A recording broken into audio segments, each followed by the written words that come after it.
আমাদের বাসার বাজারগুলো সাধারণত মালিহার বাবা অফিস থেকে ফেরার সময়ই করে নিয়ে আসে। গতকালও অফিস থেকে আসার সময় নিয়ে এসেছে থানকুনি পাতা আর পালং শাক। শাক তার খুব পছন্দ। আসসালামু আলাইকুম, কেমন আছেন সবাই? আজকে নতুন আরেকটা ব্লগ শুরু করছি। রান্নাঘরে চলে এসেছি। এখন প্রায় ৩টা বাজে। থানকুনি পাতাগুলো বেছে নিয়েছি, কেটে নিয়েছি বেশ খানিকটা ফুলকপি। এই ফুলকপিগুলো দিয়ে আমি চপ করব। আর ডাল বেটে নিয়েছি, মরিচ, পেঁয়াজ আর ধনেপাতা কেটে রেখেছি। বাকি মশলাগুলো একসাথে মেখে তারপরে এটা ভেজে নেব। আর প্রতিদিনই আমি বেসন কিছুক্ষণ আগে ভিজিয়ে রাখি, তাহলে আমার কাছে মনে হয় যে ব্যাটারটা খুব ভালো হয়, মুচমুচে হয় চপগুলো। কাবুলি ছোলা সিদ্ধ করে নিয়েছি, ছোট ছোট করে আলু কেটে নিয়েছি আর একটা বড় আলুকে ২ টুকরো করে কেটে নিয়েছি। কাবুলি ছোলার সাথে এই ছোলাগুলো মিশিয়ে আমি ছোলা রান্না করে নেব। এই বড় বড় আলুগুলো দিয়ে ডিমের চপ হবে। ডিমগুলোও সিদ্ধ করে নিয়েছি। কাবুলি ছোলা আমাদের বেশ ভালো লাগে। সিদ্ধ করা ডিমগুলো এই যে একটা গামলার মধ্যে ঠান্ডা পানিতে ভিজিয়ে রেখেছি। এগুলোকে ছুলে তারপরে চপের জন্য রেডি করে নেব। ডিমের চপটা আমার ছোট মেয়ে খুব বেশি পছন্দ করে। আমার বড় মেয়ে যখন অনেক ছোট, ও তখন ডিমের চপটা খুব পছন্দ করত। তখন বেসিক্যালি ওকে কিনেই খাওয়ানো হতো ডিমের চপ। কিন্তু একটা সময় মনে হলো ডিমের চপগুলো তো বাসায় ইজি প্রসেসে বানানো যায়। কেন আমি বাইরে থেকে কিনতে যাব? বাচ্চাদের একটু স্বাস্থ্যকর খাবার খাওয়ানোর চেষ্টা তো বাবা-মারা সবসময় করে থাকে। তাই নয় কি? এখন ডিম ছুলতে এসে দেখি ডিমটা এত বেশি সিদ্ধ হয়েছে, শক্ত হয়ে গেছে। অথচ ডিমের এই যে খোসা ছাড়াতে গিয়ে আমি পড়েছি বিপত্তিতে। সম্ভবত ডিমগুলো খুবই নতুন। মানে একদমই হয়তো গতকাল মুরগিতে পেড়েছে এমন হবে। তারপরেও কষ্টে সৃষ্টে ডিমগুলো আমি ছুলে ৮ টুকরা করে নিয়েছি। ৪ টা ডিম মাঝখান দিয়ে কেটে ৮ টুকরা করে নিয়েছি। আর আলুগুলাকে খুব সুন্দরভাবে মেখে নিয়েছি। আলু মাখানোর সময় পেঁয়াজ, রসুন বা তেল এগুলো কিন্তু আমি ব্যবহার করিনি। পরিমাণ মতো লবণ এবং মরিচের গুঁড়া দিয়ে এটাকে মেখে রেখেছি। এখন ডিমের যে অংশে কুসুমটা আলগা অবস্থায় রয়েছে, সেই অংশে আমি আলুগুলো দিয়ে ঢেকে দেব। আমি ৮ টুকরা ডিমের জন্যে আলুর ৮ টা ভাগ করে নিয়েছি। প্রতি ভাগ দিয়ে আমি একেকটা খণ্ড ডিম একদম আবৃত করে দেব। তাহলে কুসুমগুলো বের হয়ে যাওয়ার আশঙ্কা থাকবে না। বেসনে চুবিয়ে ডিমগুলাকে ভাজার সময় অনেক ক্ষেত্রে দেখা যায় কুসুম বের হয়ে যায়, অথবা তেলে দেওয়ার পরে বেসনটা যখন শক্ত হয়ে ওঠে বা মুচমুচে হয়ে ওঠে তখন কুসুম বের হয়ে যায়। ঠিক এইভাবে যদি আলু দিয়ে আবৃত করে নেওয়া হয় তাহলে আর সেরকম কোনো চান্সই থাকে না। আর ডিমের যে পিচ্ছিল সাদা অংশটা এর উপরে কিন্তু সহজে বেসন বসতে চায় না। তো আলু দিয়ে নিলে সহজেই বেসনটাকে আটকে নেওয়া যায়। এখন ভিজিয়ে রাখা বেসনটাকে প্রিপেয়ার করে নেয়ার পালা। এই বেসনটার ভেতরে আমি একে একে সমস্ত মশলা অ্যাড করে নেব। আমি প্রথমেই দিয়ে নিচ্ছি রসুন আর পেঁয়াজ বাটা। পেঁয়াজ আর রসুন আমি একসাথেই ব্লেন্ড করে নিয়েছি, সেটাই অ্যাড করলাম। নিয়ে নিলাম সামান্য একটু আদা বাটা। তারপরে দিয়ে দিলাম জিরা পাউডার। এবার দিয়ে দিচ্ছি পরিমাণ মতো শুকনা মরিচের পাউডার। এখন দিয়ে দিলাম একদম স্বাদ মতো বেশ খানিকটা লবণ। খুবই সামান্য পরিমাণ হলুদ দিলাম। সাধারণত আমরা হলুদটা বাসায় একটু কমই খাই।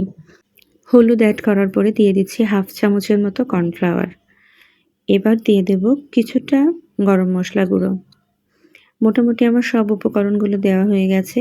এবার সুন্দর করে হাতে মেখে এগুলোকে মিশিয়ে নেব আমার ভিজিয়ে রাখা বেসনের ব্যাটারের সাথে।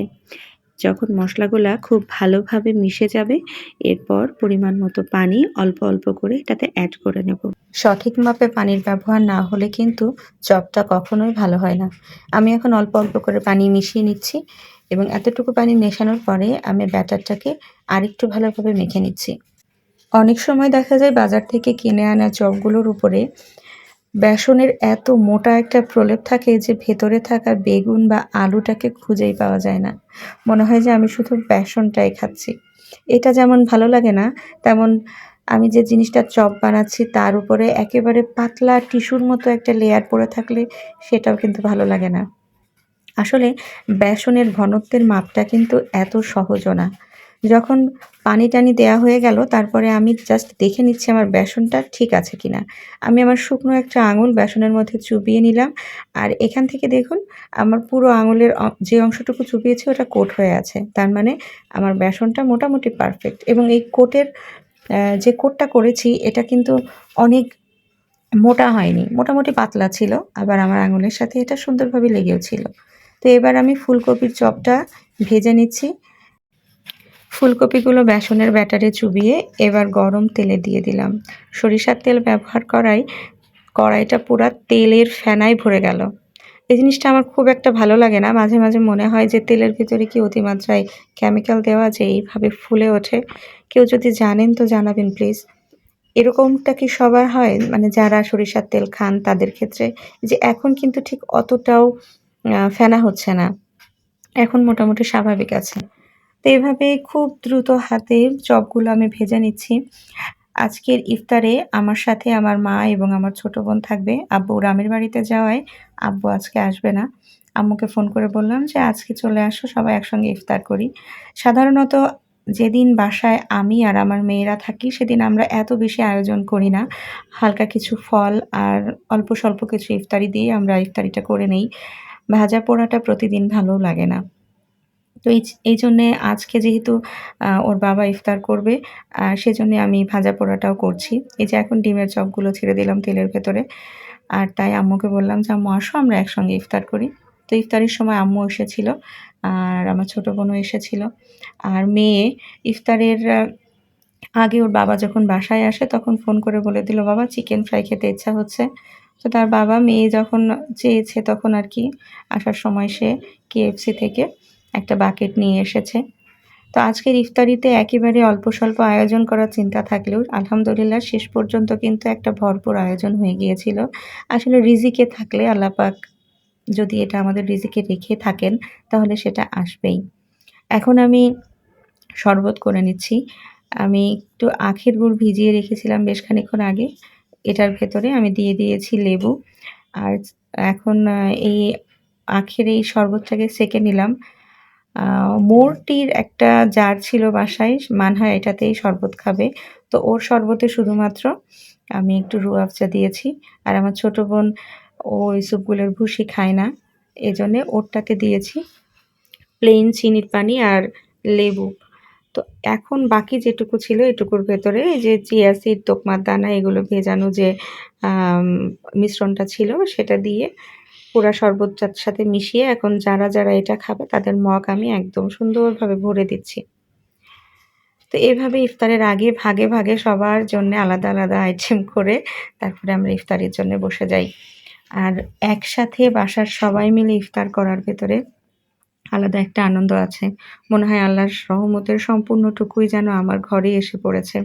আলহামদুলিল্লাহ। কি ছিল না সে কথা নাই বা বলি, ছিল অনেক কিছু, এটাই শুকরিয়া। তো আজকের ভিডিওটা এই পর্যন্তই। আল্লাহ হাফেজ।